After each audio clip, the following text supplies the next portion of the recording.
हर इंसान के भीतर एक सोई हुई शक्ति होती है, एक ऐसी अदृश्य ऊर्जा जो अगर जाग जाए तो साधारण मनुष्य दिव्य चेतना बन जाता है। क्या ये वही शक्ति है जो बुद्ध को ज्ञान तक ले गई थी? क्या ये वही नूर है जिसने सूफियों को ईश्वर से मिलाया था?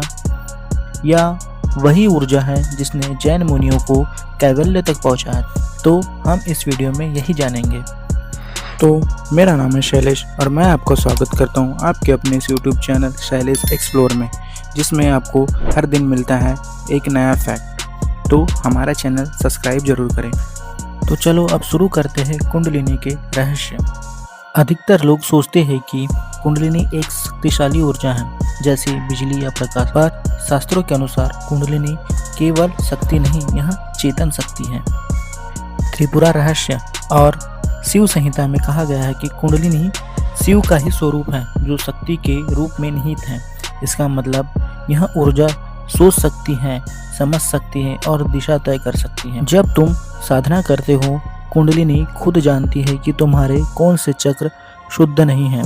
वह पहले उन्हें साफ करती है, जैसे कोई चिकित्सक रोग को ठीक करता है। इसलिए हर व्यक्ति का जागरण अलग होता है, क्योंकि कुंडलिनी का मार्ग व्यक्तिगत होता है। आधुनिक न्यूरोबायोलॉजी के कुछ प्रयोग में पाया गया कि गहरे ध्यान से कुंडलिनी अनुभव के बाद डीएनए की गतिविधि और न्यूरल पाथवे बदल जाते हैं।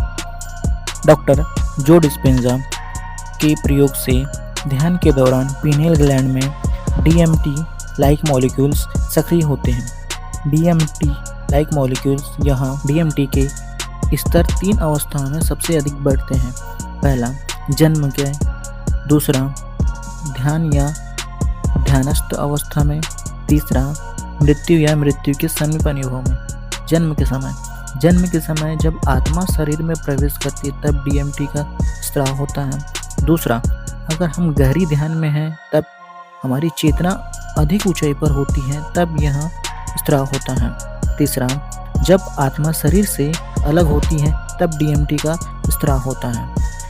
डीएमटी यहाँ हमारे पिट्यूटरी ग्लैंड से ही उत्पन्न होता है। जिस क्षण शरीर और आत्मा का संबंध बदलता है उसी क्षण स्पिनियल ग्लैंड में डीएमटी का स्राव होता है। यानी कुंडलिनी जागरण न्यूरोकेमिकल रूप में डीएमटी एक्टिवेशन है। कुंडलिनी केवल वाइब्रेशन नहीं है, यह एक ध्वनि है जो एक प्राथमिक ध्वनि है। वेद कहते हैं नाद ब्रह्म, मतलब ध्वनि ही परमात्मा है। जब कुंडलिनी जागृत होती है तो साधक को स्वयं के भीतर एक विशेष ध्वनि सुनाई देती है। इन्हें अनाहत नाद मतलब अनस्ट्रक साउंड कहा जाता है। ये ध्वनि धीरे धीरे ऊंची तरंग में बदलती है, जैसे घंटी, शंख, बांसुरी, ओम, गूंजती हुई हवा या कोई कल्पना नहीं। यह एक एनर्जिक रिसोर्स है जो शरीर की नाड़ी और मस्तिष्क के भीतर होती है। हमारे शरीर में 2 प्रमुख ऊर्जाएं धाराएं हैं, जैसे ईड़ा और दूसरी पिंगला। ईड़ा नाड़ी यहाँ चंद्र नाड़ी बोला जाता है, पिंगला नाड़ी सूर्य नाड़ी बोला जाता है। ये दोनों नाड़ियाँ बाएं और दाएं नाक से जुड़ी होती हैं।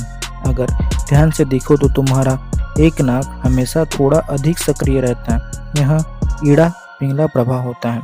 जब ईड़ा मतलब चंद्र सक्रिय होता है तब शरीर ठंडा और मन शांत होता है।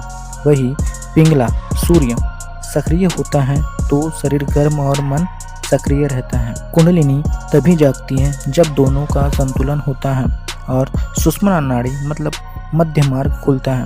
नाड़ी शोधन प्राणायाम यह संतुलन बनाता है, मतलब हम इसको प्राणायाम के माध्यम से इसको एक्टिवेट कर सकते हैं। कुंडलिनी जागरण बिना किसी गुरु के नहीं करना चाहिए। यह बहुत बड़ा दुर्लभ है लेकिन महत्वपूर्ण ज्ञान है। अगर साधक मानसिक रूप से तैयार नहीं है और केवल बलपूर्वक जागरण की कोशिश करता है तो कुंडलिनी ऊपर जाने के बजाय नीचे गिरती है। इससे व्यक्ति को बेचैनी, भय और भ्रम जैसी कई शारीरिक असंतुलन बनती है। हर चक्र की अपनी एक ध्वनि तरंग होती है। यह ध्वनि बीज मंत्र कहलाती है, जैसे मूलाधार जिसकी फ्रीक्वेंसी होती है 256 हर्ट्ज। मतलब इसको एक्टिव करने के लिए ल का मंत्र जाप करना पड़ेगा। स्वाधिष्ठान चक्र, इसकी फ्रीक्वेंसी 288 हर्ट्ज होती है। इसको एक्टिवेट करने का मंत्र होता है व। तीसरा होता है मणिपुर चक्र, मणिपुर चक्र, इसकी फ्रीक्वेंसी हर्ट्ज होती है 320 हर्ट्ज और इसको एक्टिवेट करने का मंत्र होता है र। वहीं चौथा चक्र होता है अनाहत चक्र, इसकी फ्रीक्वेंसी 341 हर्ट्ज होती है और इसको एक्टिवेट करने का मंत्र होता है य। वहीं पांचवा होता है विशुद्ध चक्र, इसकी फ्रीक्वेंसी हर्ट्ज होती है 384 हर्ट्ज, मतलब इसको एक्टिवेट करने का मंत्र है हाँ। वहीं छठवां होता है आज्ञा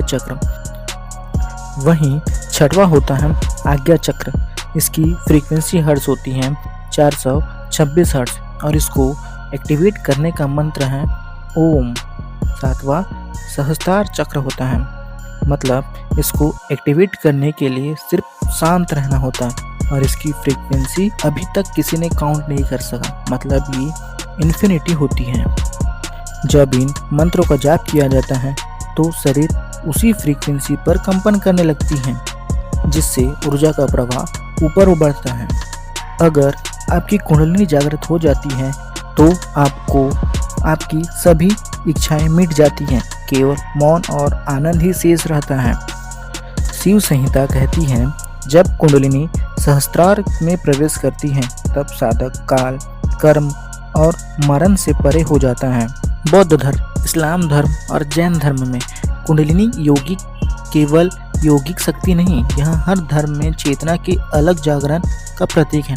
बौद्ध धर्म में यह बुद्धत्व के नाम से जाना जाता है, इस्लाम में यह नूर-ए-इलाही के नाम से जाना जाता है, वहीं जैन धर्म में यह केवल ज्ञान के नाम से जाना जाता है। नाम अलग अलग है पर अनुभव एक ही है, भीतर की नींद टूटे और आत्मा का जाग उठे। आगे की वीडियो में हम देखेंगे कि आपको कुंडलिनी जागरण कैसे करना है। हम आपको इसके बारे में एक डिटेल में जानकारी देंगे, तो हमारा चैनल